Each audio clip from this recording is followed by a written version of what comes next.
Obviously, I'm very, very strong right to life, and I argue the case that the unborn have legal rights. As a physician, I can be sued if I injure the fetus, or if the fetus, an unborn, is injured in a car accident. There's lawsuit, and yet today the law is so ridiculous that I can get paid for destroying the life 1 minute before birth, and then 1 minute afterwards they say, "Oh, that's murder."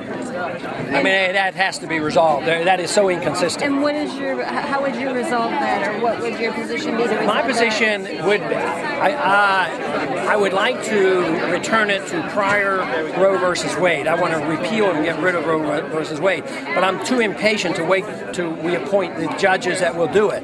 That could take another generation. My approach, and I have a bill, Sanctity of Life and legislation. Before you leave, Sanctity of Life.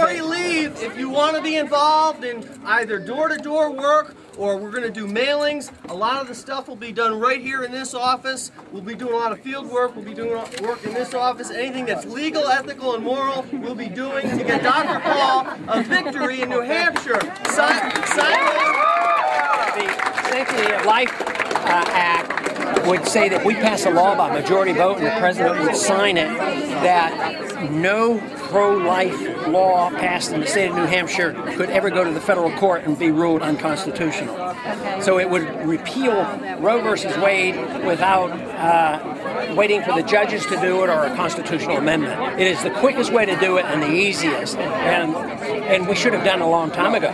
Even those who want to change the courts and have an amendment, we should immediately do this, because we could have saved millions of lives by now. I mean, lives would be saved immediately if we passed that bill, because the states ain't could pass a pro-life piece of legislation. More pro-life. Oh yeah, they could do it immediately. Texas, I'm sure, would do it immediately. This state may well do it too. No? No, unfortunately. Wow. Dr.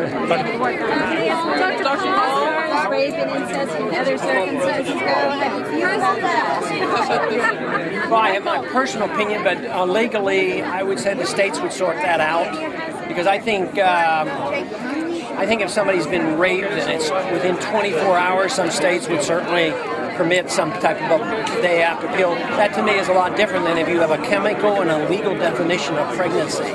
Then I don't think abortion should be done. But in my 30 years of practice, I have never seen anybody that needed an abortion for medical reasons. Right. And I don't think I ever had to take care of, but I lived in a small town. I never had to take care of a rape victim where I had to make a decision like that. Excuse me.